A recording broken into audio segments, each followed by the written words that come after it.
बहुत बहुत स्वागत है दोस्तों आप सभी का। आज की ये वीडियो बहुत ज्यादा इंपॉर्टेंट होने वाली है क्लास 11 के हिंदी सब्जेक्ट के लिए, हिंदी इलेक्टिव सब्जेक्ट के लिए। ठीक है, तो अभी देखो रिसेंट में आपका जो हिंदी का मिड टर्म का पेपर होने वाला है, मिड टर्म का एग्जाम होने वाला है, इसके लिए हम एक सैंपल पेपर को सॉल्व करने वाले हैं। ठीक है, जो कि आपको बहुत ज्यादा हेल्प करेगा आपके ऑफिशियल एग्जाम में, जो कि अभी होने वाला है रिसेंट में। ठीक है, शुरुआत करेंगे बिना देरी करते हुए। सबसे पहले पेपर के पैटर्न को समझेंगे। टाइमिंग आपकी रहेगी 3 घंटे की और अधिकतम अंक यानी कि मैक्सिमम मार्क्स आपके रहेंगे 80। और ये जो मार्क्स है ना, वो दो पार्ट में बट जाएंगे, यानी कि क्वेश्चन पेपर जो है वो दो सेक्शन में डिवाइड रहेगा। कौन कौन से? सबसे पहले खंड आ रहेगा, जिसमें आपके टोटल जो है वो 48 वास्तुप्रक प्रश्न होंगे, यानी कि एमसीक्यू बेस्ड। ठीक है, जिसमें से आपको 40 प्रश्नों के उत्तर देने होंगे। तो बच्चों, इस क्वेश्चन पेपर का जो अभी हम देखने वाले हैं, इसका मैंने पार्ट 1 जो है वो ऑलरेडी अपलोड कर दिया था अभी से ठीक 2 घंटे पहले। ठीक है, अगर आपने पार्ट 1 का वीडियो नहीं देखा है तो जरूर देख लीजिए, क्योंकि उसमें 40 मार्क्स के जो आपके ये एमसीक्यू क्वेश्चन होते हैं, इनको हमने बहुत अच्छी तरीके से सॉल्व किया था। ठीक है, बच्चों ने कहा कि सर पार्ट 2 भी जल्दी ला दिए, क्योंकि पेपर भी होने ही वाला है रिसेंट में। तो ठीक है, मतलब कोई दिक्कत नहीं, बना देते हैं। तो यहाँ पे अब हम बात करेंगे सेक्शन नंबर बी की, यानी कि खंड बाकी बात करेंगे, जिसमें 8 वर्णनात्मक प्रश्न, जैसे कि रचनात्मक लेख लिखना, पत्र लिखना, कार्यसूची, कार्यव्रत और सप्रसंग व्याख्या, क्वेश्चन आंसर, ये सभी आ जाते हैं। यानी कि खंड बी जो है ना आपका, खंड बा, बहुत ज्यादा इंपॉर्टेंट है आपके लिए। ठीक है, एकदम बड़े ध्यान तरीके से देखिएगा, बहुत अच्छी तरीके से आपको समझा भी दूंगा। चलिए शुरुआत करते हैं। तो पार्ट 1 का लिंक बच्चों आपको यहाँ पे आई बटन में दे दूंगा, यहाँ पे देख लीजिएगा, या फिर आप चाहो तो डिस्क्रिप्शन बॉक्स को चेक कर लेना, एकदम टॉप पे आपको पार्ट 1 का लिंक मिल जाएगा, जिसमें हमने आपके खंड आके जैसे अपठित गद्यांश है, इसके क्वेश्चन को डिस्कस किया था। इस तरीके से आप इनको क्वेश्चन को आंसर देख सकते थे। ठीक है, और जो मेन इंपॉर्टेंट था हमारे लिए, वो था क्वेश्चन नंबर 3 से। ठीक है, कहां गया, ये रहा। अभिव्यक्ति माध्यम से संबंधित आपके 5 नंबर के एमसीक्यू क्वेश्चन पूछे गए थे, एक एक मार्क्स के 5। ठीक है, इनको हमने डिस्कस किया था पिछली वीडियो में। फिर अंतरा भाग 1 से संबंधित जो आपकी कविता खंड है, इससे संबंधित एक काव्य आया था आपका। फिर इससे एक एक मार्क्स के आपसे 6 एमसीक्यू क्वेश्चन पूछे गए थे, जिनका आंसर हमने देखा था।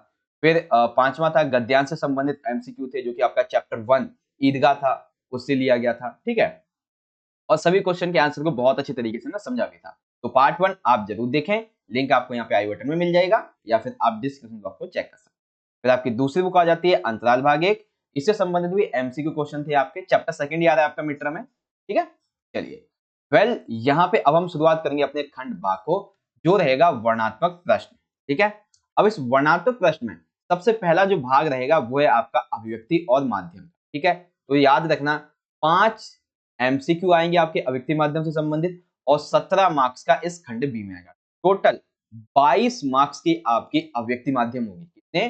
22 मार्क्स की। तो अभिव्यक्ति माध्यम को बहुत अच्छी तरीके से देख लेना। मैं आपके लिए ऐसे ही और भी 2-3 सैंपल पेपर आपके एग्जाम से पहले प्रोवाइड कर दूंगा, ताकि आपकी प्रैक्टिस और भी हो सके। ठीक है बच्चों, ओके, शुरुआत करते हैं। देखो क्वेश्चन नंबर 7 हमारा यहाँ पे दिया हुआ है कि दिए गए दो शीर्षकों में से आपको किसी एक शीर्षक पर दृश्य लेख लिखना है। अब पहले आप ये समझ लो कि दृश्य लेखन का मतलब क्या है।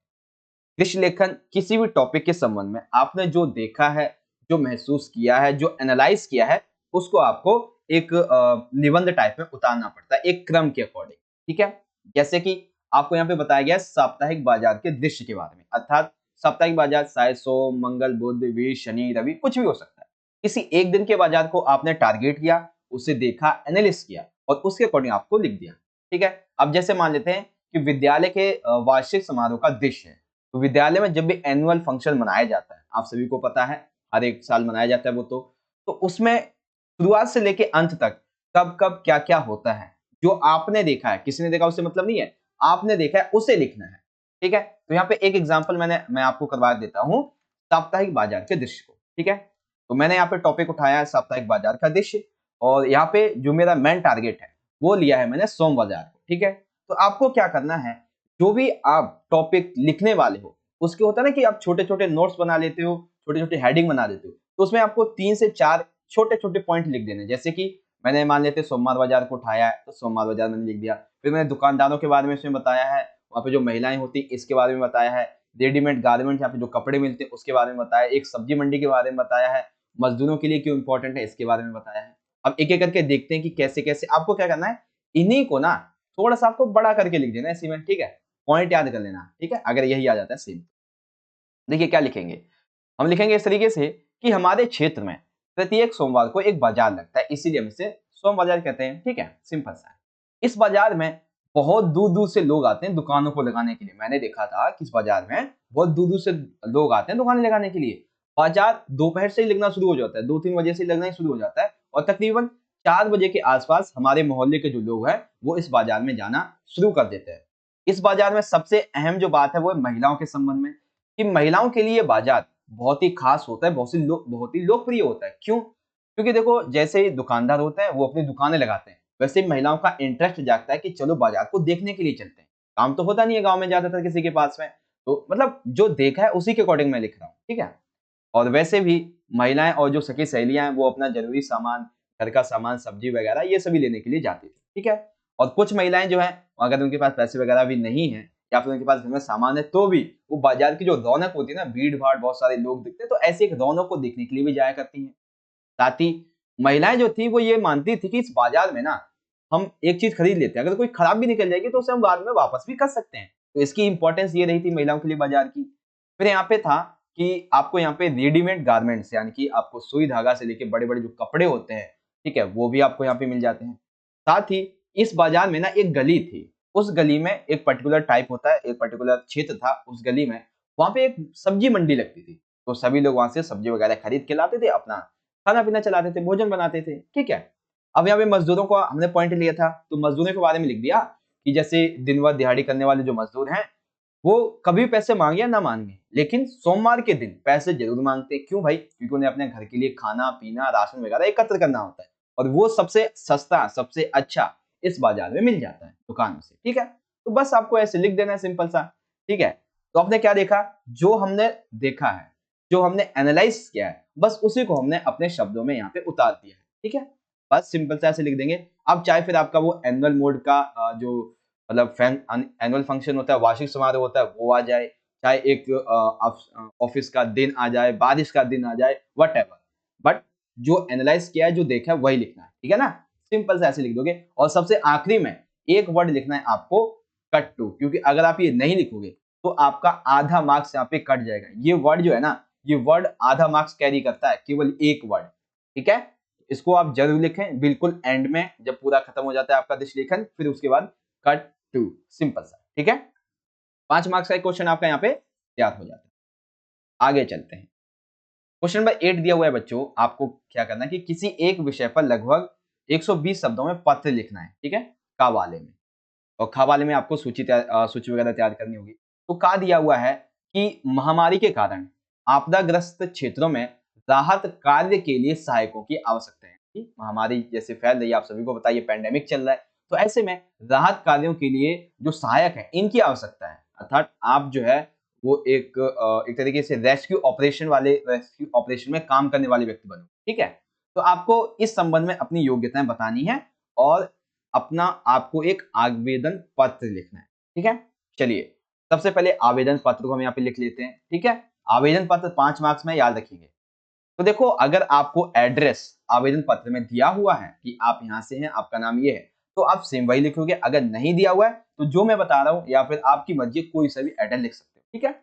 अब देखो लिखने का फॉर्मेट। सबसे पहले आपको क्या करना है, सबसे पहले तो आपको वो एड्रेस लिखना है जो भेज रहा है, ठीक है? यहाँ पे क्या होगा, यहाँ पे लिखेंगे भेजने वाले का एड्रेस, ठीक है? अब भेजने वाले कौन है, तो भेजने वाले हम हैं। तो हमने क्या लिख दिया है, जब एग्ज़ाम दोगे तो क्या हो जाएगा, जैसे परीक्षा भवन, काखागार रोड, नई दिल्ली, डैश डैश, ठीक है ना? तो ये क्या है, ये हम भेज रहे हैं, तो हमने अपना ये जो एड्रेस है वो लिख दिया। और उसके बाद जब मैं मतलब आज मैं जब ये वीडियो बना रहा हूँ, तो आज डेट है 29 अक्टूबर 2022, ठीक है? और अभी 1-2 दिन में आपका पेपर भी है। तो यहाँ पे मैंने वही डेट डाल दी है। आपकी मर्ज़ी, आप कोई सी भी डेट डाल सकते हो। लेकिन डेट का एक अभी इम्पोर्टेंट पॉइंट क्या है, अभी बताऊँगा आपको डेट के बारे में भी।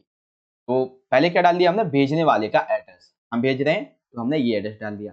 फिर आ जाएगी डेट, कोई एक डेट डाल दो। और देखो आप जो है वो भेज रहे हो, ठीक है? तो आपको यहाँ पे प्रति लिखना होगा। प्रति का मतलब क्या होता है कि आपने जो एडवर्टाइज़मेंट देखा था ना, उसी के प्रति में, उसके आप जवाब में से भेज रहे हो, ठीक है? तो प्रति लिखना बहुत ज़रूरी है। फिर किसको लिख रहे हो भाई? तो हम प्रबंधक को लिखेंगे, कहाँ के?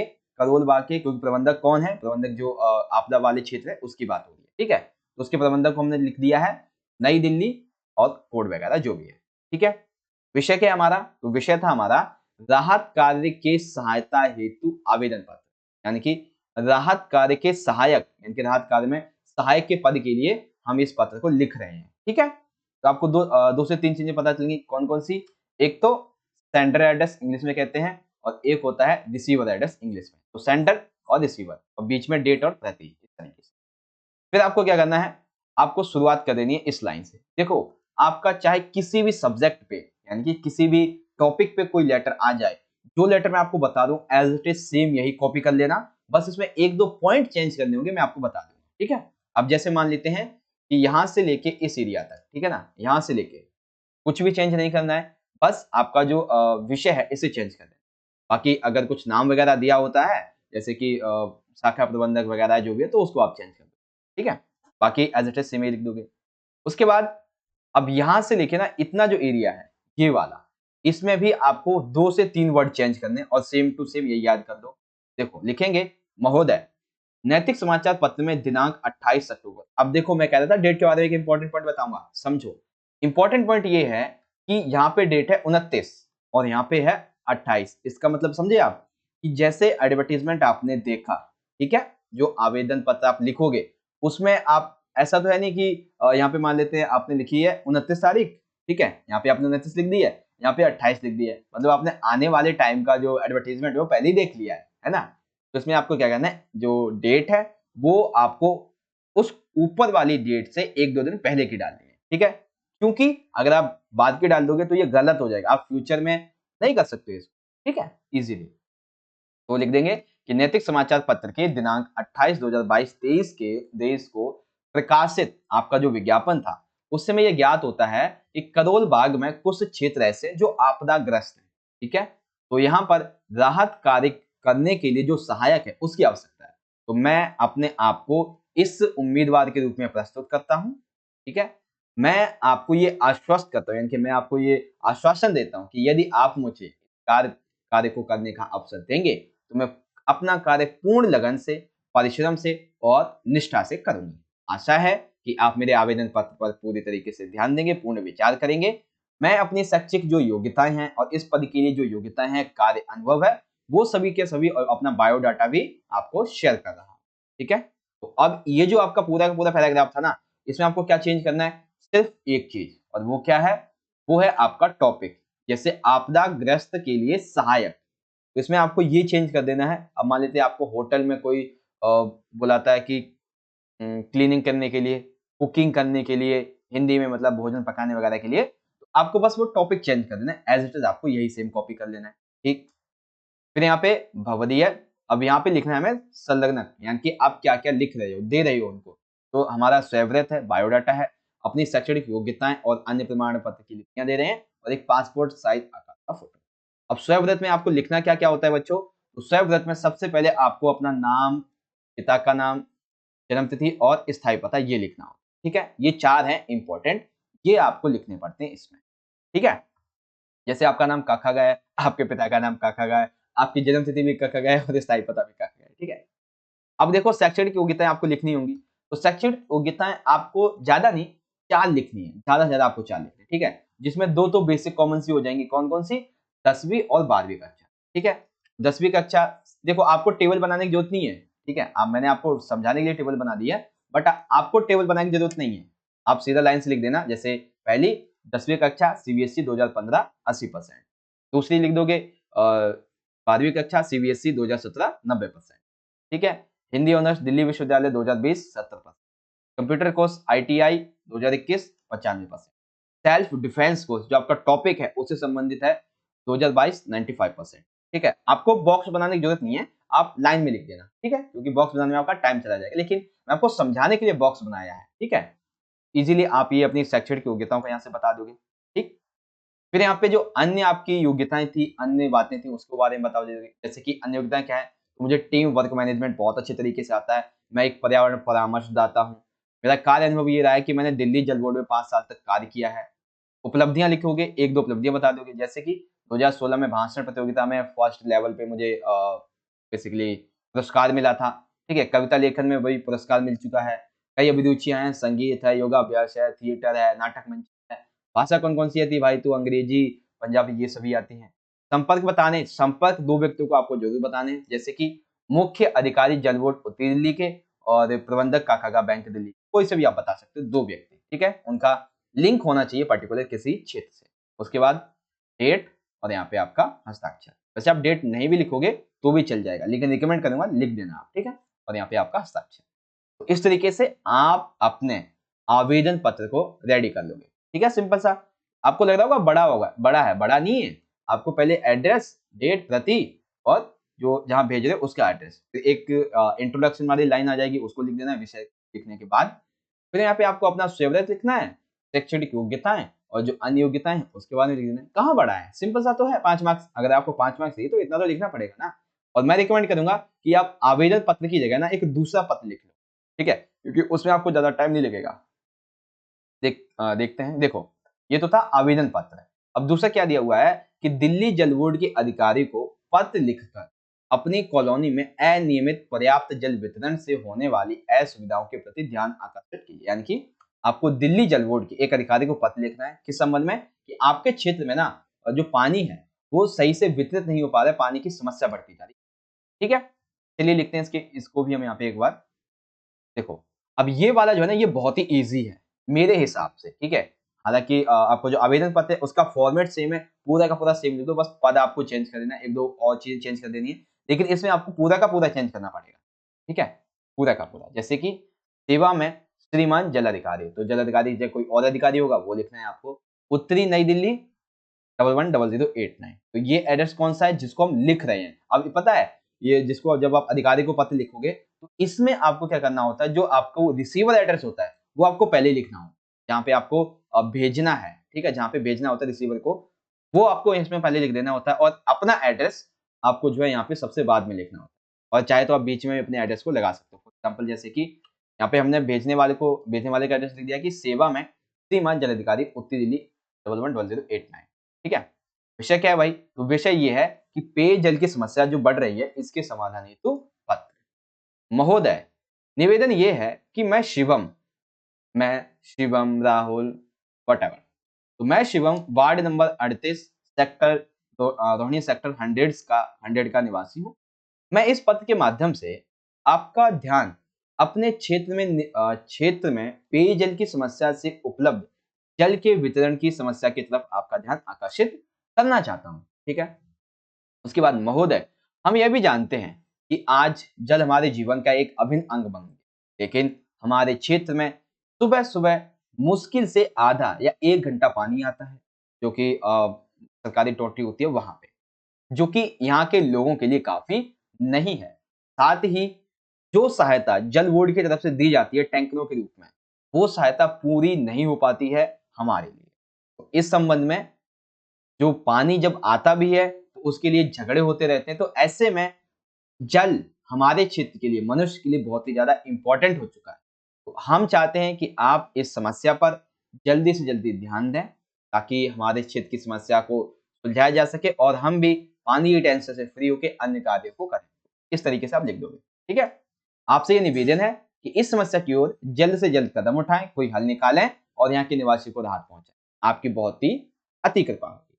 एंड उसके बाद यहाँ पे धन्यवाद लिखना है, फिर भवदीय, और आपको अपने यहाँ पे साइन करने हैं कि आपको अपना नाम लिखना है, ठीक है? तो ये बहुत ही सिंपल सा है। हालांकि इसको आपको अपने थॉट बेस पे लिखना होगा, लेकिन जो आवेदन वाला पत्र है ना, वो इजीली आप लिख दोगे, ठीक? तो ये हो गया आपका। अब यहाँ पे देख लेते हैं अगला क्या है हमारा, ठीक है? अगला यहाँ पे दिया हुआ है बच्चों, एक तो आपको क्या करना है, एक बनानी है कार्य सूची, और ये रहेगा आपका 3 मार्क्स में, ठीक है? देखते हैं भाई किसके ऊपर लिखनी है। तो टॉपिक है हमारा राजकीय सर्वोदय विद्यालय सेक्टर 4 रोहिणी। तो यहाँ पे इस क्षेत्र के इस स्कूल में सांस्कृतिक समिति की एक बैठक हुई, तो इसके लिए मतलब बैठक होने वाली है, इसके लिए आपको एक कार्य सूची तैयार करनी है, ठीक है? और दूसरा क्वेश्चन है यहाँ पे कि सर्वोदय विद्यालय मानसरोवर पार्क में हिंदी दिवस पर विभिन्न प्रतियोगिताएं आयोजित करने के संबंध में जो सांस्कृतिक समिति है, इसकी एक बैठक संपन्न हो चुकी है। तो इस संबंध में आपको ये बताना है कि जिन विषयों पर इस बैठक में चर्चा हुई है, जो निर्णय लिए गए, उसका एक कार्यवृत्त तैयार करना। तो मैं आपको रिकमेंड करूंगा कि इसमें जो सबसे आसान चीज है वो होती है कार्य सूची, ठीक है? क्योंकि कार्य सूची को आपको ज्यादा से ज्यादा 8 से 10 लाइन में उसे पूरा कर सकते हो, लेकिन जो कार्य व्रत होता है इसमें आपको बहुत ज्यादा टाइम लग जाता है। ठीक है, एक एक करके अभी हम आगे समझेंगे। तो सबसे पहले हम बात करेंगे कार्य सूची की। ठीक है, देखिए कार्य सूची के लिए आपको क्या करना है, ऊपर टॉप पे लिखना होगा यहाँ पे कार्य सूची। अब कार्य सूची में टॉपिक क्या है, तो टॉपिक को टॉपिक को हमने ऊपर ही लिख दिया है कि राजकीय सर्वोदय विद्यालय सेक्टर 4 द्रोणी की सांस्कृतिक समिति की बैठक के लिए कार्य सूची। यहाँ पे देखो कार्य सूची के संबंध में आपको 3 पॉइंट सबसे पहले लिखने होंगे। बैठक की तिथि क्या होगी, इसका समय क्या रहेगा और इसका स्थान क्या। ठीक है, तो इसकी बैठक की तिथि हमने आज की ही लिख दी है, 29 अक्टूबर 2022, और समय लिख दिया है प्रातः 10 बजे, और किस स्थान पे होगी, तो ये है प्रधानाचार्य कक्ष की। ठीक, अब इसके अंदर क्या क्या कार्य हुए थे, इस समिति ने क्या क्या निर्णय वगैरह लिए थे, इसको ध्यान से समझो।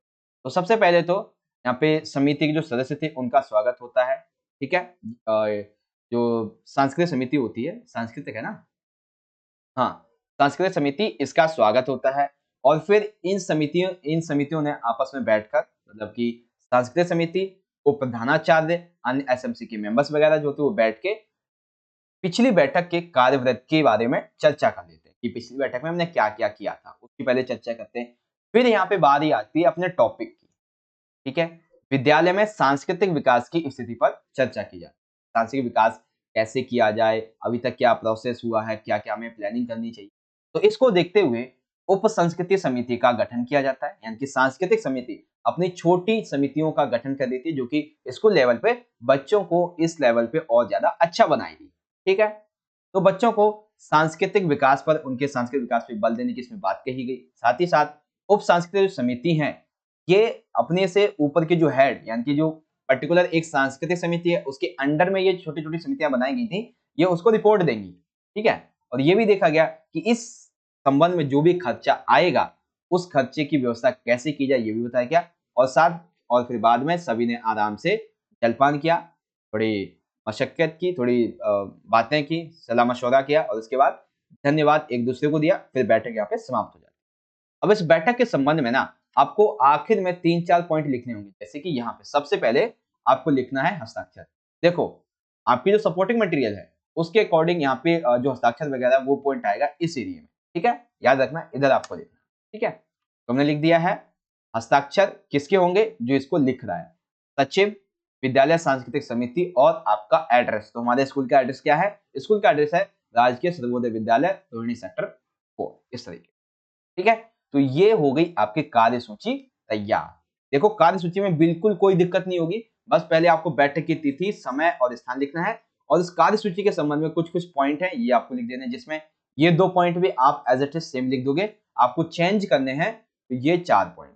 ठीक है, ये 4 पॉइंट आपको चेंज करने किसी भी टॉपिक के संबंध, चाहे एनुअल मोड आ जाता है तो एनुअल मोड के लिए किसके शिक्षक को यहाँ पे कौन सा कार्य करना होगा और कौन सी समिति बनाई जाएगी वो यहाँ पे आपको लिख देना है। ठीक है, तो आपको अपने टॉपिक के हिसाब से ना चेंज कर लेने।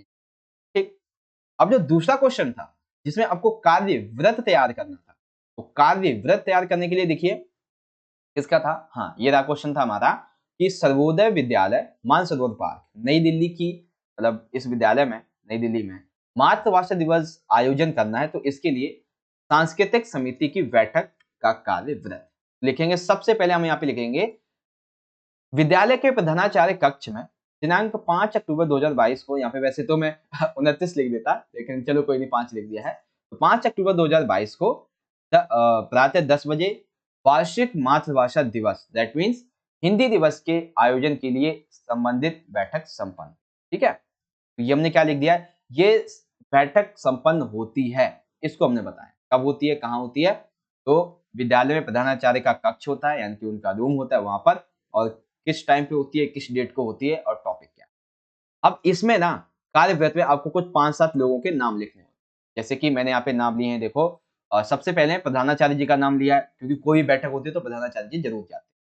तो बैठक में भाग लेने वाले जो व्यक्ति है उस संबंध में मैंने पहला नाम लिया यहाँ पे श्री कृष्णा कुमार जी का। ठीक है, कृष्णा कुमार जी जो हैं वो प्रधानाचार्य थे। और जब बात हुई यहाँ पे सांस्कृतिक विकास जो हिंदी दिवस है, तो सिंपल सी बात है हिंदी शिक्षिका यहाँ पे जरूर आएंगी, तो मैंने कृष्णा जी को प्रधानाचार्य बना दिया है, और प्रीति देवी जो है इन्हें मैंने हिंदी शिक्षक बना दिया। आपकी मर्जी, आप अपने दोस्तों के नाम भी लिख सकते हो, किसी को भी। ठीक है, श्रीमती मोहिनी देवी, इन्हें मैंने शिक्षक सदस्य बना दिया है। कुछ सचिव हैं जैसे कि जय कुमार जी, जयप्रकाश कुमार जी, इस तरीके से आप कह सकते हो, ठीक है। शिवम, रेशमी, रेशमा, ये सभी सदस्य हैं यहाँ के। राहुल कुमार, विकास, ये सभी एसएमसी सदस्य हैं। तो आपको क्या करना है, कौन-कौन से सदस्यों के नाम लिखने होंगे, एक प्रधानाचार्य, एक टॉपिक के संबंध में, 2-3 सचिव सदस्य और 2-3 एसएमसी मेंबर, ठीक है? क्योंकि कार्यव्रत में आपको ये लिखने पड़ते हैं, ठीक? उसके बाद जब ये बैठक शुरुआत होती है, तो बैठक की शुरुआत में अध्यक्ष के द्वारा, जो भी इस बैठक के अध्यक्ष होते हैं, उन सभी ने इस समिति के जो लोग होते हैं, प्रधानाचार्य वगैरह और समिति के अन्य जो लोग होते हैं, कौन-कौन से? ये जितने भी लोग थे, इन सभी का स्वागत किया। इसके पश्चात उन्होंने अपने अनुभवों के बारे में अवगत कराया कि किस तरीके से हम जो है अपने इस हिंदी वार्षिक उत्सव को सफल बना सकते हैं। तो इसी संबंध में जब नॉर्मली बात हो जाती है कि ऐसे-ऐसे हम जो है अपना काम करेंगे, ऐसे-ऐसे हम इसको सफल बनाएँगे। तो इसी पर सुझाव देते हुए ये कहा गया कि 29 अक्टूबर 2022 को विद्यालय में मातृभाषा हिंदी दिवस को आयोजित किया जाए। ठीक है? अब इसको आयोजित करने के लिए कई विषयों पर चर्चा की गई कि किस-किस तरीके से क्या-क्या कार्य यहाँ पे किए जाएँगे उसके आयोजन तक, और हमें आज से किन-किन कार्यों पे लग जाना है ताकि हमारा वार्षिक उत्सव, हिंदी वार्षिक उत्सव बहुत अच्छे तरीके से मन जाए। कैसे-कैसे किया, क्या-क्या, तो इस समिति ने, सांस्कृतिक समिति ने ये निर्णय लिया कि वार्षिक उत्सव के सांस्कृतिक कार्यक्रम जो है वो एकदम ऐसे होने चाहिए जो बहुत ही संक्षिप्त हो, बहुत ही छोटे भी हों, मतलब ऐसा ना हो कि बहुत 1 घंटे का हो गया, 10 घंटे का, ऐसा भी ना हो 1-2 मिनट का। बीच के हो, मध्यम टाइप के हों टाइमिंग के हिसाब से, जो कि लोगों को शिक्षा दे। ऐसा नहीं है क्योंकि चुटकुला आके सुना रहे हो, जो कि एक तरीके से नॉन-वेज टाइप में हो जाता है। वैसा नहीं, ऐसा हो जो शिक्षा दे लोगों को, ठीक है? फिर यहाँ पे लघु नाटिका, लोक नृत्य, इनकी महत्व पर चर्चा की गई। अर्थात छोटे-छोटे नाटक और लोक नृत्य जो होते हैं जैसे कि असम, बंगाल, उत्तर प्रदेश, तमिलनाडु, इन सभी के अपने-अपने जो लोक नृत्य होते हैं, बैम्बू डांस, बहुत सारे होते हैं। अपने एनुअल मोड में अपने एनुअल जो फंक्शन है उसमें भी देखा होगा। तो ऐसे ही ये जो नृत्य होते हैं सांस्कृतिक संबंध में, इनको ज़्यादा महत्व दिया जाएगा। इनकी जो प्रदर्शनी होगी, इनको ज़्यादातर लिया जाएगा भाग में, सिंपल सा, ठीक है? और यहाँ पे ये बताया गया कि अतिथियों को निमंत्रित किए जाने पर चर्चा हुई, अर्थात जो अतिथि रहेंगे, गेस्ट रहेंगे, वो कौन-कौन होंगे और कैसे उनको आमंत्रित किया जाएगा। तो शिक्षा के क्षेत्र में योगदान देने वाले किसी व्यक्ति को मुख्य अतिथि के रूप में बुलाया जाएगा, जैसे कि एजुकेशन मिनिस्टर हो गए, ठीक है? उस एरिया के एसडीएम हो गए, एचडीएम हो गए, इस तरीके से, ठीक है? फिर आते हैं एसएमसी के जो समस्त कार्यक्रम पर सुझाव मांगे गए, अर्थात जो एसएमसी मेंबर्स थे, 2-3 के भी देखे थे, उनके भी सुझाव मांगे गए कि आपको क्या लगता है किसको बुलाना चाहिए? आपको क्या लगता है कि आपकी तरफ से ग्राउंड लेवल पे, छोटे लेवल पे हमें क्या-क्या तैयारी करनी चाहिए? ठीक है? उसके बाद फिर हाँ, वार्षिक उत्सव पर होने वाले व्यय पर, यानी कि जो खर्चा होगा, इस संबंध में प्रधानाचार्य जी ने ये कहा, चलो ठीक है। एक काम करते हैं कि जो छात्र रहेंगे उनको खाने-पीने के लिए, डेकोरेशन के लिए, जो भी खर्चा वगैरह होगा, मैं सरकार से बात कर लूँगा, वो हम ले आएँगे, ठीक है? प्रधानाचार्य जी ने ऐसा बताया। प्रधानाचार्य की अनुमति से विद्यालय स्वच्छता पर भी चर्चा हुई और फिर कहा गया है, ये गलत है भाई 13 जुलाई 2016 ये तो गलत है। यहाँ पे लिखेंगे हम जैसे 29 को होने वाला है ना, ये था 29 को होने वाला, तो हम 15 को कह देते हैं, ठीक है? 15 अक्टूबर 2022 को फिर से चर्चा होगी, ऐसा प्रधानाचार्य जी ने कहा। उसके बाद सचिव, जो भी सचिव होंगे इस पूरे समिति के, वो पूरा का पूरा लेखा-जोखा बनाएँगे और ये रिपोर्ट जो है ना, सॉरी, ये कार्यपत्र जो है वो उन्हीं ने तैयार किया एक तरीके से। उसके बाद बैठक के अंत में एक सभी ने एक-दूसरे को आपस में धन्यवाद ज्ञापित किया। जितने भी लोग थे ना, उन सभी लोगों के आपको यहाँ पे मतलब नाम लिखने हैं और हस्ताक्षर करने हैं, ठीक है? तो मतलब पद और हस्ताक्षर। पहले आप क्या करेंगे? पद लिख देंगे, जैसे कि अध्यक्ष कौन थे, तो वहाँ पे उनका आपको साइन कर दिया। सचिव कौन थे? अध्यक्ष मैंने किसको बनाया था? अध्यक्ष थे, याद नहीं है वैसे तो मान लेते हैं प्रधानाचार्य, तो उनका हस्ताक्षर अध्यक्ष, सचिव, सदस्य, इन सभी के हस्ताक्षर ऐसे कर दें, ठीक है? तो आपने देखा ना कि जो कार्यव्रत है, वो लिखना थोड़ा मुश्किल है, लेकिन उसमें आपका ना दिमाग एकदम सुटेबल रहता है कि हाँ, एक-एक टाइप से धीरे-धीरे करके हमें किस ओर बढ़ना है। जैसे कि अच्छा, पहले हमें नाम लिखने हैं, कौन-कौन से होंगे। फिर समिति आई और चर्चा हुई कब होगा। उसके बाद उस विषय के बारे में किस-किस कड़ी में क्या-क्या कार्य कौन-कौन करेगा, प्रधानाचार्य जी ने क्या कहा, साइन हो गए, सिंपल सा है। तो देखो आसान दोनों ही है, बट आपको लिखना आना चाहिए, ठीक है? तो एक बहुत बड़ा इंपॉर्टेंट क्वेश्चन था बच्चों हमारा ये 8 मार्क्स का। 5 मार्क्स में आपको लेटर और 3 मार्क्स में आपको एक कार्यसूची और एक कार्यव्रत लिखना था। और जहाँ तक मुझे लगता है जितना बढ़िया तरीके से मैंने आपको समझाया है, आई होप कि आपको समझ में आ चुका होगा। जितने भी बच्चे इस लाइव सेशन में हैं या फिर इस वीडियो को बाद में भी देख रहे हैं, वो सभी मुझे कमेंट बॉक्स में जरूर बताएंगे कि जो मैंने आपको समझाया है वो आपको अच्छे से समझ में आया है या नहीं। एक बार सभी बच्चे कमेंट बॉक्स में जरूर बताएं। ठीक है, चलिए अगला देख लेते हैं यहाँ पे। अब देखो क्वेश्चन नंबर 9, बिल्कुल सिंपल सिंपल से हैं, 2-2 मार्क्स के 2 क्वेश्चन है, ये दोनों ही करने हैं आपको। मैंने कहा था एक क्वेश्चन में चॉइस नहीं मिलेगी, वो यही है। अब देखो यहाँ पे क्वेश्चन क्या है, डायरी किसे कहते हैं? जो आपके पास डायरी होती है, आपके स्कूल से भी डायरी मिलती है, उसका वो होती क्या है? तो देखो डायरी जो है उसे हम एक मोटी जिल्द वाली नोटबुक भी कह सकते हैं। ठीक है, अब इसमें क्या होता है, इसमें हम अपने 365 दिनों की जो तिथियां होती हैं वो लिखी हुई होती हैं। ठीक है, या फिर हम खुद लिखते हैं, तो उस पर थोड़ी जगह छूटी हुई होती है। यानी कि सिंपल सी बात है, डायरी क्या है? एक मोटी जिल्द वाली नोटबुक है जिसमें आप अपने 365 के दिन के अकॉर्डिंग उसमें अपने बारे में लिखते रहते हो, अपनी निजी बातों को। ठीक है, जो आपने अनुभव किया उसके बारे में। डायरी एक तरीके से हम कह सकते हैं व्यक्तिगत दस्तावेज होती है, जिसमें हम अपने जीवन के कुछ ऐसे विशेष क्षणों को लिखते हैं जो इंपॉर्टेंट होते हैं, कुछ ऐसे अनुभव, कुछ विचार, कुछ घटनाओं को लिखते हैं जो हमें ऐसा लगता है कि आज इंपॉर्टेंट नहीं है, लेकिन जब हम बाद में से पढ़ेंगे तब इंपॉर्टेंट हो जाती है। तो डायरी इसीलिए लिखी भी जाती है। ठीक है, पहला क्वेश्चन कंप्लीट। दूसरा क्या था कि किन्हीं 2 प्रसिद्ध डायरी और उनके लेखकों के नाम लिखो। तो 2 नहीं, 3 नहीं, 4 बताऊंगा आपको। देखो सबसे पहली डायरी है द डायरी ऑफ यंगल। ये एमसीक्यू में भी आ सकता है कि द डायरी ऑफ यंगल किसकी लेखनी है? एनी फ्रैंक की। ठीक है, फिर आता है हरे हरे घाटी, इसके लेखक हैं डॉक्टर रघुवंश। के बाद एक साहित्यकार की डायरी, इसके लेखक है गजानन माधव मुक्तिबोध। फिर रोम में पंख बांधकर, इसके लेखक है राम वृक्ष बेनीपुरी। रूस में 25 मास, राहुल संकतायन की डायरी है। सुदूर दक्षिण पूर्व, सेठ गोविंद दास की डायरी है। तो आपसे 2 पूछे गए थे, मैंने आपको यहाँ पे टोटल 6 बता दिए। ठीक है, तो आप इनमें से कोई भी 2 याद कर लेना, और एक तो सभी को याद रहेगा, the diary of younger, Anne Frank, और एक याद आप याद कर लो, हरे घाटी, डॉक्टर रघुवंश। इस तरीके से ये दोनों ही छोटे छोटे इजीली समझ में आ जाएंगे। ठीक है, तो ये दोनों क्वेश्चन तुम्हारे इजीली हो गए कि आपको जो है डायरी होती क्या है और इसके लेखकों के नाम बताने की नीड होगी। ठीक है, फिर यहाँ पे आ जाता है क्वेश्चन नंबर 10। अब यहाँ पे आपको 3 प्रश्न दिए गए हैं 2-2 मार्क्स से, लेकिन आपको 2 के आंसर लिखने हैं। पहला क्वेश्चन यहाँ पे दिया गया है बच्चों कि संध्या के बाद आपको बताना है कविता के आधार पे कवि ने जो वृद्ध महिलाएं होती हैं उनकी तुलना बगुले से क्यों की है, बेसिकली इस संबंध में समझ। ठीक है, आइए समझते हैं आंसर कैसे लिखेंगे। तो कवि जो है, कवि कहते हैं कि नदी के तट पर ये जो वृद्ध महिलाएं हैं, ठीक है, वो इस तरीके से ध्यान करते हुए बैठी हुई हैं कि जैसे बगुला होता है ना, एकदम शांत बैठा होता है, और जैसे पानी में कीड़ा देखता है वो उसे खा जाता है ना। तो ऐसे ही महिलाएं भी बैठी हुई हैं एकदम इतनी शांत, जैसे बगुला शिकार करने वाला है। ठीक है, कवि ने कविता में वृद्ध औरतों की बहुत ही सुंदर उपमा दी है। बहुत ही सुंदर उपमा कैसे दी है? कवि कहता है कि ये जो नदी की मधुर धारा है, नदी का जो पानी मधुर बह रहा है, कल कल छल छल इस तरीके से, तो वृद्ध औरतों के मन में जो बहने वाला दुख है उसके समान बताया गया है। ठीक है, इस तरह से वृद्ध औरतें और बगुले जो है वो दोनों ही नदी के किनारे पर मिलते हैं।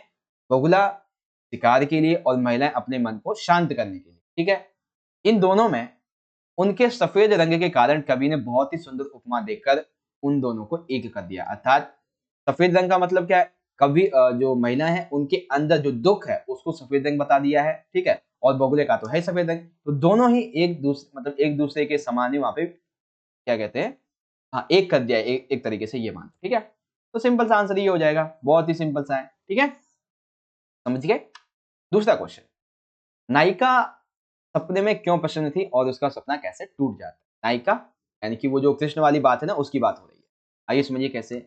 तो नायिका जो थी वो बेसिकली क्या कर रही थी, वो स्वप्न देख रही थी। ठीक है, वो स्वप्न देख रही थी कि वर्षा की बूंदें झरझर उसके ऊपर गिर रही। इस मनभावन मौसम में श्री कृष्ण ने उससे कहा कि आओ सखी, चलो झूला झूलने चलें। जिसे सुनकर नायिका बहुत ही खुश हो जाती है, और जब वो खुश हो जाती है तो उसके बुलावे पर, जबकि श्री कृष्ण के बुलावे पर जैसे ही वो कोशिश करती है कि मैं जाके कृष्ण का हाथ थाम लूं ताकि हम झूला झूल सके, लेकिन वो सपना होता है, और जैसे ये उठती है वैसे इसकी नींद भी टूट जाती है। और जब ये नींद टूटती है तब उसे दिखाई देता है कि ना यहाँ तो घन है ना ही तो घनश्याम है। इसीलिए नायिका जो होती है वो प्रसन्न थी कि श्री कृष्ण ने उसने आमंत्रित किया कि चलो हम झूला झूलें। सपना कैसे टूटा? तो जैसे बुलाया वो खुद उठी, सपना टूट गया। और सपना टूटा तो ना तो वह हारी थे, ना ही मतलब ना ही तो घनश्याम, ना ही तो घनश्याम। ठीक है, यह है कि खेल में कृष्ण के रूठने पर उनके जो साथी थे, उन्होंने डांटते हुए उन्हें क्या तर्क दिए, यानी जब श्री कृष्ण हार जाते हैं तो उस संबंध में उनके साथी क्या तर्क देते हैं उनको। तो तर्क देते हैं, साथियों ने कई तर्क दिए थे। कौन कौन से? साथियों ने कहा कि देखो कृष्ण, खेल में सभी बराबर होते, कोई छोटा कोई बड़ा, कोई ऊंची जाति कोई नीची जाति का नहीं होता है। ठीक है, कृष्ण की जाति अधिक ऊंची नहीं है कि कृष्ण तुम्हारी जाति में अधिक ऊंची नहीं हो। हम कृष्ण के आश्रय में नहीं रहते, हम कृष्ण की छाया में नहीं पलते कि हम अब तुम हमें खाना दोगे तभी हम खाना खाएंगे, ऐसा नहीं है। ऐसा ग्वाला कहते थे। ठीक है, कृष्ण के पास अधिक गाय होती हैं, तो इसीलिए हो सकता है शायद जो कृष्ण है वो कहते हैं मैं तो दाव नहीं दूंगा। ठीक है, जबकि खेल में ऐसा नहीं होता है, आपके पास जो भी है डज नॉट मैटर, खेल में सभी एक होते हैं। ठीक है, अंततः खेल में रूठ जाने के साथ, रूठ जाने, देखो खेल में कोई रूठ जाता है और वो दाव नहीं देता तो कोई कोई खेलेगा ही नहीं उसके साथ में अगली बार से, है ना। यही सिंपल सा आंसर है। तो ये तीनों क्वेश्चन थे आपके, ये रहे तीनों के तीनों क्वेश्चन। और हर एक क्वेश्चन का आंसर भी मैंने अच्छे तरीके से आपको समझा दिया। अगर आपको समझ में आया है बच्चों, तो आप मुझे लाइव चैट में या फिर कमेंट बॉक्स में जरूर बताएं कि यस सर, आपने जो भी समझाया वो समझ में आ गया है। कि बच्चों, चलिए अब यहाँ पे देखो जो इंपॉर्टेंट पार्ट आ चुका है वो है सैप्रसंग व्याख्या। सैप्रसंग व्याख्या बच्चों आपकी 12 नंबर की आने वाली है। 6-6 मार्क्स के आपकी जो है वो यहाँ पे 2 क्वेश्चन आएंगे, एक काव्यांश का, एक गद्यांश का। चलिए देख लो। ससानी सी सौ समीर गयो, अरु आसन सी सब नीर गयो, तेज गयो गुण लो अपनी, अरु भूमि तन गई तनुता करी, देव जिये मिल वेही की आस की, आंसू पा आंसू पास आकाश रहे हो भाई, चाँदनी ते मुख फेर हरे हसी, लियो जू लियो अर्जू हरी। इस तरीके से बेसिकली ये है जब कृष्ण जी गोपियों को छोड़ के चले जाते उसके बारे में है। अब देखो इसकी सबसे व्याख्या कैसे लिखेंगे। तो सबसे पहले हम क्या करेंगे, हमें क्या करना होता है, जो भी हम सबसे व्याख्या लिखेंगे उसके पहले 2 से 3 वर्ड और आखिरी के 2 से 3 वर्ड ये हमें उठा लेने, ताकि जो चेकर होगा ना उसे पता चल जाएगा कि बच्चे ने आखिर किस प्रसंग की व्याख्या की है। ठीक है, अब इस व्याख्या में 4 आपके इंपॉर्टेंट टॉपिक। सबसे पहला होता है बच्चों संदर्भ, यानी कि वो कहां से लिया गया है। तो अगर हम इसकी बात करें तो ये कहां से लिया गया है बच्चों, ये लिए प्रस्तुत पंक्तियां जो हैं वो कक्षा 11 के विषय हिंदी अंतराल का जो काव्य है हंसी की चोट, जिसके कवि हैं कवि देवदत्त द्विवेदी। आपको देव जी का पूरा नाम शायद याद नहीं होगा, इसलिए मैंने पूरा नाम लिखा है। इनका नाम है कवि देवदत्त द्विवेदी जी। ठीक है, आप पता है कैसे, आप ऐसे भी लिख सकते हो इसको नॉर्मली भाषा में कि उपरोक्त पंक्तियां जो है वो हंसी की चोट काव्य से लिए गए हैं, जिसके कवि का नाम ये है। सिंपल सा। ठीक है, वैसे एक परफेक्ट लाइन जो है वो यही बनती है, आप चाहे तो दूसरा तरीका अपना सकते हैं। अब प्रसंग, प्रसंग में हम बताएंगे व्याख्या का क्या चित्रण यहाँ पे बताएंगे। ठीक है, इस पूरी लाइन में किस चीज को यहाँ पे दर्शाया गया है, जो मेन टारगेट है, मेन केंद्र है वो क्या है। तो उसका केंद्र ये है कि प्रस्तुत पंक्तियों में महाकवि देव कहते हैं कि श्री कृष्ण के हंसी से घायल गोपी की जो वह अवस्था है, इसका मार्मिक चित्रण यहाँ पे किया गया है। ठीक है, अर्थात श्री कृष्ण जो है जब उनको छोड़ कर चले जाते हैं, उनकी हंसी जो होती है, इन्हीं को सोचकर जो गोपियां होती हैं वो एक घायल अवस्था में, विरह की अवस्था, यानी कि तरीके से अपने पति के विरह में, ठीक है ना, लेकिन यहाँ पे प्रेमी की विरह की बात की गई। ठीक है, व्याख्या में आपको पूरी व्याख्या कर देनी है और फिर आएगा विशेष। तो विशेष में आपको मैं बताऊंगा अभी क्या क्या लिखना होता है। तो ये जो आपकी व्याख्या है इस पॉइंट में देव जी की हंसी की चोट की, तो अब इसकी व्याख्या को हम कैसे लिखेंगे, व्याख्या को ऐसे लिखेंगे कि मतलब जो कवि हैं वो ये कहते हैं कि जिस दिन से श्री कृष्ण गोपी के सामने से एक बार हंसते हुए मुख फेर कर चले गए, कि हंस रहे थे फिर वैसे ही मुख फेरा और वहां से चले गए, तो उसी दिन से नायिका विरह में व्याकुल हो गई। किसी एक पर्टिकुलर गोपी की बात की गई है। तो नायिका जो है वो उनकी हंसी को देखने के लिए बहुत ही ज्यादा फिर से व्याकुल हो जाती है। ऐसा करते हुए श्री कृष्ण, जैसे ऐसा मान लो कि उसके पंच तत्वों के अंदर जो एक हृदय होता है उस हृदय को चुरा ले गए हो।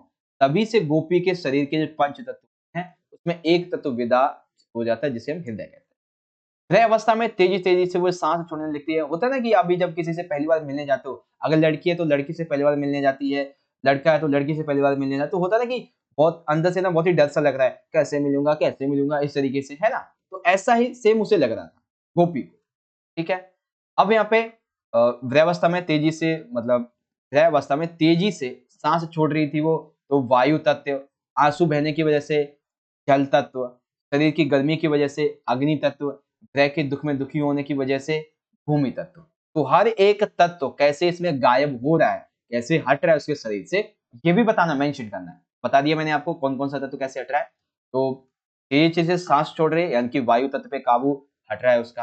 आंसू बहने के कारण जल तत्व से उसका काबू हट रहा है। शरीर की गर्मी तेज हो रही है क्योंकि जब हम कभी घबराते हैं तो शरीर की गर्मी तेज हो जाती है, अर्थात अग्नि तत्व उसका हट रहा है। जब वो ग्रह में दुःख हो रही है तो सिंपल सी बात है वो अब भूमि तत्व से भी वंचित हो रही है। तो इतना सब होने पर भी एक मनुष्य के जो तत्व हैं उनके हटने पर भी श्री कृष्ण से मिलने की आशा जो है आशा में आकाश तत्व को बनाए रखती है। आकाश यानी कि जो आशा वाला तत्व है इसको बनाए रखती है। वह तो श्री कृष्ण से मिलने की आशा पर ही जीवित है। जिस दिन से श्री कृष्ण ने गोपी की तरफ से मुंह फेर लिया है तभी से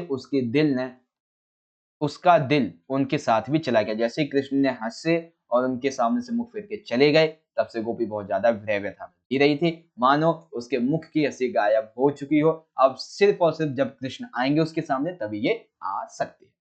ठीक है बच्चों, एकदम सिंपल और इजी वे में आपको समझा दिया मैंने। ठीक है, फिर यहाँ पे इसकी काव्यगत विशेषताएं क्या लिखेंगे, तो भाषा कैसी है, भाषा कैसी है, तो ब्रज भाषा का उपयोग किया गया है। रस कैसा है, तो वियोग रस है श्रृंगार का।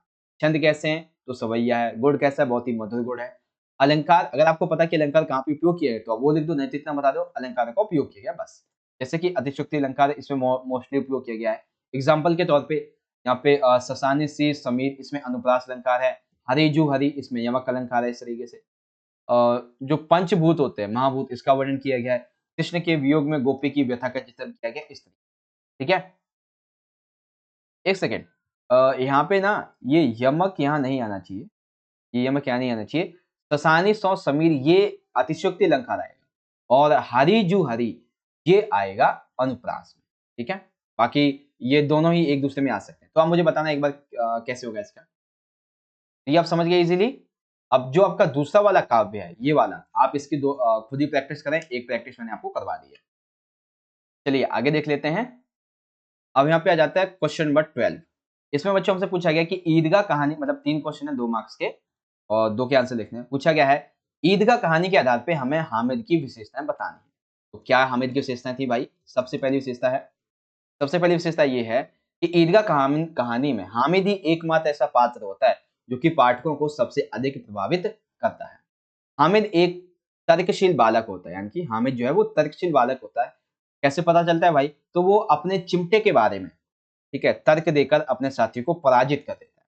दूसरी विशेषता क्या है इसकी, हामिद जो है वो एक समझदार बालक है। वो किसी भी व्यर्थ चीज को ऐसे नहीं खरीदता जैसे उसके दोस्तों ने कोई मोहसिन भिश्ती कोई कुछ खिलौने वगैरह खरीदता है, वो उसे नहीं खरीदता है, वो उस पर नियंत्रण रखता है। ठीक है, हामिद जो था इसका अपनी दादी के प्रति लगाव बहुत ही संवेदनशील था, तभी तो वह मेले से अपने लिए कुछ नहीं लाता है बल्कि अपनी दादी के लिए एक चिमटा खरीद के ले आता है। ठीक है ना, तो ये उसकी विशेषता है, तर्कशील, समझदार और दादी से लगाव, संवेदनशील, सिंपल सा। ठीक है, 1 मिनट में आंसर समझ गए आप इजीली। दूसरा है भव्य पुरुष ने ये कहा कि जहां पर अंधकार है वहीं पर प्रकाश होता है। भव्य पुरुष ने ये कहा जहां पर अंधकार है वहीं पे प्रकाश होता है। टॉर्च बेचने वाले उस चैप्टर से हैं। आंसर इस तरीके से लिखेंगे हम, पहले तो मैंने वही लिख दिया ताकि पता चले आंसर कौन सा। इसका तात्पर्य यह है कि अंधेरों को चीरने के लिए प्रकाश की आवश्यकता होती है, अर्थात अंधेरे को खत्म करने के लिए हमें प्रकाश की आवश्यकता होती है। अंधेरा और प्रकाश का एक दूसरे से बहुत ही गहरा संबंध है। अंधेरे से ही प्रकाश निकलता है तभी अंधकार मिटता है। अर्थात आपने देखा होगा जब आप, मतलब नॉर्मली है, आप रात को सोते हो और सुबह उठते हो तो सूर्य जब निकल रहा होता है तो क्या होता है, अंधेरे से उजाला निकल रहा होता है और अंधेरा का अस्तित्व समाप्त हो रहा होता है। लेकिन ये कभी समाप्त नहीं होते हैं, एक जाएगा तो दूसरा आएगा। आपके जीवन में खुशी जाएगी तो गम आएगा, ठीक ऐसे ही है। भव्य पुरुष जो है वो ये कहता है कि हृदय के अंधकार की मैं यहाँ पे बात करता हूँ। भव्य पुरुष जो है वो कहता है इसी हृदय से प्रकाश की किरणें फूट, अर्थात हृदय के अंदर जो अंधकार फैला हुआ है वहीं से हमारे अंदर इस सकारात्मक और जो हृदय के प्रकाश की जो किरणें हैं वो यहीं से निकलती है, हमारे हृदय से। अंधकार में प्रकाश की जो किरणें हैं वो होती है, अर्थात अंधकार जहाँ पे होगा, अंधेरा जहाँ पे वहीं पे प्रकाश की किरणें भी आपको देखने को मिलेंगी। इसी तरीके से ये जो पूरी की पूरी कहानी है वो इन्हीं लाइनों के अंदर घूमती है। ठीक है, तो भव्य पुरुष ने क्यों कहा भाई कि जहां अंधकार है वहीं प्रकाश होने। ठीक है, आगे देखें तीसरा क्वेश्चन। तीसरा क्वेश्चन है कि गूंगे की कर्कश कायकाय और अस्फुट ध्वनियों को सुनकर चमेली को पहली बार क्या अनुभव हुआ। अर्थात गूंगा जो था, आपको पता है वो बोल नहीं पाता था, तो ऐसे में वो इस तरीके से बोलने की कोशिश भी कर रहा था। तो चमेली को पहली बार जब उसने देखा, इसने चमेली ने जब गूंगे को देखा पहली बार ऐसे बोलते हुए, मतलब कोशिश करते हुए, तो उसको क्या अनुभव हुआ।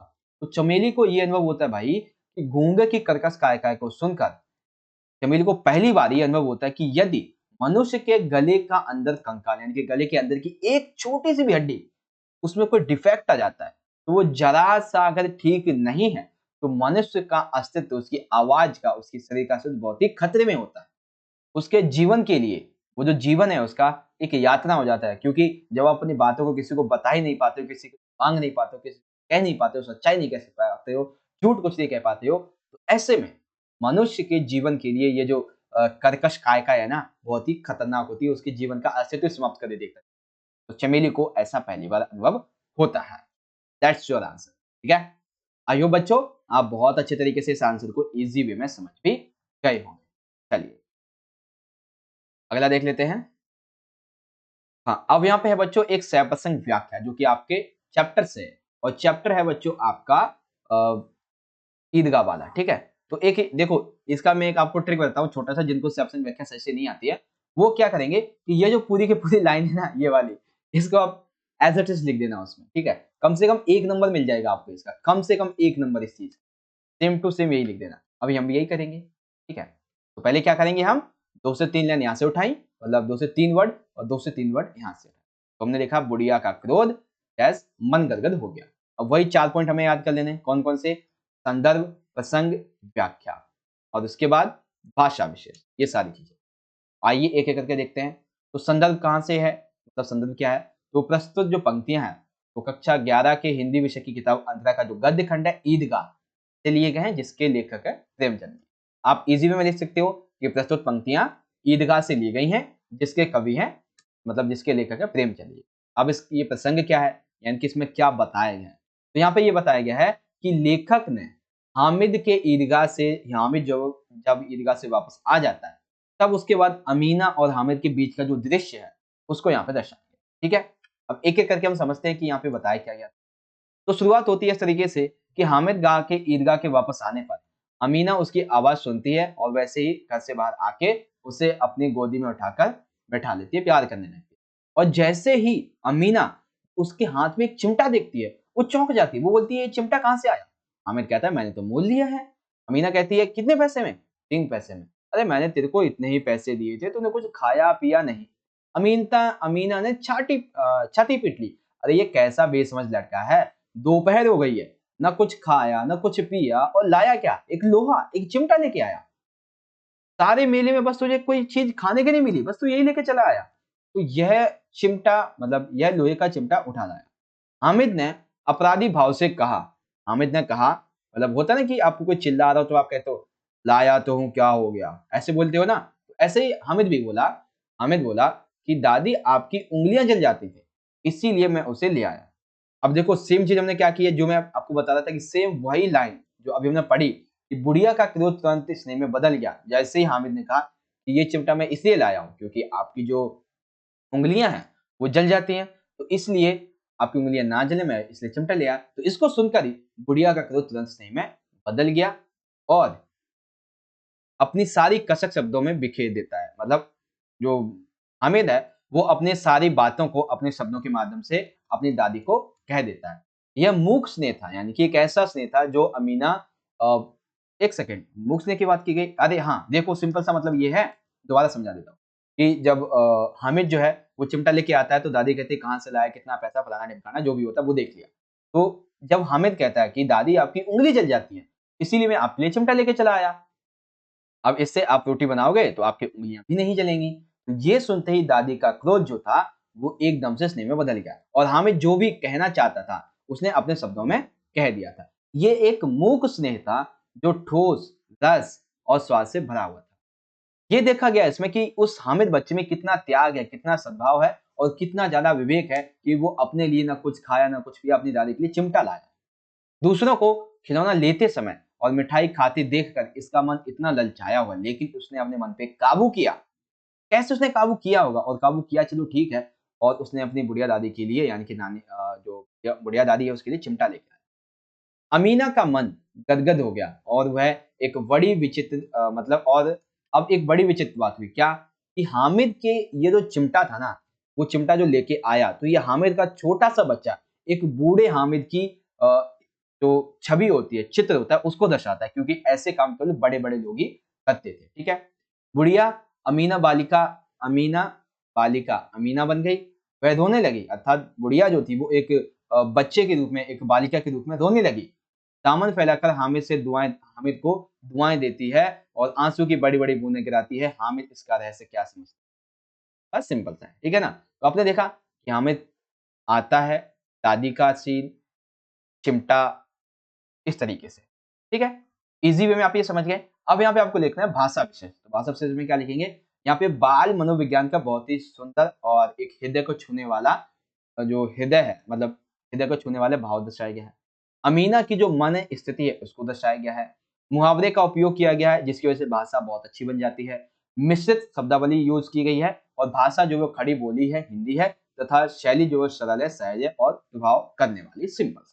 That's your answer complete. ठीक है, ओके। तो यहाँ पे हमारे टोटल 52 मिनट्स हो चुके हैं, बट द थिंग इज कि आपको सारी चीजें अच्छे से मैंने समझा दी। ठीक है, यहाँ पे आप चाहो तो इजीली से पढ़ सकते हो। अब यहाँ पे चलते हैं हम अगले की तरफ। अब क्वेश्चन नंबर 14 आ जाता है। बहुत ही सिंपल सिंपल से दो क्वेश्चन है, मतलब 3 मार्क्स के हैं तो दो, एक करने, लेकिन क्वेश्चन क्या है? लेखक ने अपने 5 मित्रों के जो शब्द चित्र हैं जो प्रस्तुत किए गए, उसने उनके अलग अलग व्यक्तित्व की झलक मिलती है, फिर भी वह घनिष्ठ मित्र कैसे हैं? अर्थात लेखक जो है यानी कि मकबूल फिदा हुसैन, उसने अपने जितने भी दोस्त हैं उनके अलग अलग स्वभावों को यहाँ पे बताए गए, लेकिन फिर भी वो आपस में कैसे जुड़े हुए हैं इसको मैं समझा। तो देखिए कैसे लिखेंगे। लेखक की अपने सभी 5 मित्रों से जो मित्रता होती है वो कब होती है? जब वो बड़ौदा के बोर्डिंग स्कूल में जाता है, और इस समय में जब वो स्कूल में पढ़ रहा होता है, तब इसी समय अंतराल में उसके मध्य इतनी घनिष्ठता हो गई उनके दोस्तों के मध्य, जो उसके साथ जीवन भर रहे। कैसे लिखेंगे? वे सभी जो थे वो हंसमुख थे। इन स्वभाव के कारण वो जीवन भर साथ रहे थे। जैसे कि अरशद है, वो अरशद के चेहरे में हमेशा हंसी विद्यमान रहती थी। हामिद जो है हामिद, अच्छा हाँ, हाँ ठीक है। हामिद जो था वो स्वभाव से गप्पी यानी कि बहुत ज़्यादा बातें करने वाला था। अब्बास जब हँसता था तो वह दिलकश होता था। उन्हें खुलेपन में आपस में एक कर दिया। अर्थात देखो, चाहे अरशद हो, चाहे हामिद हो, चाहे अब्बास हो, या चाहे मकबूल फिदा हुसैन हो, ये चारों ही जो थे इनका स्वभाव बेशक से लग रहा, लेकिन ये सभी जो थे एक दूसरे से खुले हुए थे, बहुत अच्छी तरीके से आपस में मित्रता बनी हुई थी। इन सभी स्वभाव के कारण ये आपस में एक दूसरे से हमेशा साथ बने रहे। ठीक है, आखिरी क्वेश्चन। आप ये कैसे कह सकते हो कि हुसैन का अपने दादा के प्रति विशेष लगाव था? तो आइए कैसे लिखेंगे आंसर कि देखो, लेखक के दादा यानी कि हुसैन के दादा की जब मृत्यु हो जाती है तो लेखक को उस घर में सबसे ज्यादा दुख होता है। यह उसके लिए एक बहुत बड़े सदमे से कम नहीं था, क्योंकि वो अपने दादा से बहुत ज्यादा प्रेम करता। ठीक है, दादा की मृत्यु के पश्चात वह गुमसुम सा हो गया, किसी से बात नहीं करता, किसी से बोलता नहीं, ना पढ़ता है ना कुछ। साथ ही जब दादा की मृत्यु हो जाती है तो वो कई दिनों तक दादा जी का जो कमरा होता है उसी में बंद रहता है, उनकी शॉल ओढ़ता है, उनकी खाट पे लेटता है, उनकी वस्तु को देखकर उनकी यादों को ताजा करता रहता है। दादा की पुरानी अचनक पहनकर लेखक उन्हीं बिस्तर पर लेटा रहता है। इस तरह वह अपने दादा के पास होने का आभास करता। इन सारी बातों से ये पता चलता है कि लेखक का अपने दादा के प्रति विशेष लगाव किस प्रकार से था।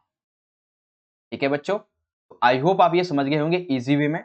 ये रहा हमारा यहाँ पे आंसर कंप्लीट। तो यहाँ पे मैंने आपको समझा तो दिया बहुत अच्छे तरीके से, और आपका जो आज का ये पेपर था क्लास 11 हिंदी इलेक्टिव का, बहुत अच्छे तरीके से आपको समझा दिया है। जितने भी बच्चे अभी तक इस लाइव सेशन में जुड़े हुए हैं, वो एक बार मुझे आप ना कमेंट करके बताओ, ठीक है, कि जो मैंने पेपर अभी आपको समझाया पूरा का पूरा बहुत अच्छे तरीके से, वो आपको समझ में आया है या नहीं। ठीक है, अगर कोई भी आपकी क्वेरी क्वेश्चन डाउट होती है तो बच्चों आपको इंस्टाग्राम का लिंक आपको डिस्क्रिप्शन बॉक्स में मिल जाएगा। आप वहां से जाके हमें फॉलो कर सकते हैं, और आपका कोई भी डाउट होता है तो आप वहां से जाके हमें पूछ भी सकते हैं। ठीक है, आज के इस वीडियो को हम यहीं पे विराम देते हैं और मिलेंगे आपसे अगली वीडियो में। तब तक के लिए आप सभी पढ़ते रहिए और अपना ख्याल रखिएगा। इस वीडियो को जितना हो सके उतना अपने दोस्तों के साथ शेयर करें, ठीक है? क्योंकि ऐसे वीडियो बनाने में और इस तरीके से आपको ईज़ी वे में समझाने में बहुत ही ज़्यादा मेहनत लगती है। मेहनत इसीलिए कि आपको अच्छे तरीके से समझाया जाए। मैं चाहता हूँ मेहनत हमारी भी सफल रहे, आप ज़्यादा से ज़्यादा शेयर करो ताकि और भी बच्चे इसको अच्छे से समझ सकें, ठीक है? यहाँ पे आप सब विदा लेते हैं और मिलेंगे आपसे अगली वीडियो में आपके अगले पेपर के साथ। तब तक के लिए आप सभी पढ़ते रहें, अपना ख्याल रखें। बहुत-बहुत धन्यवाद। जय हिंद, वंदे मातरम।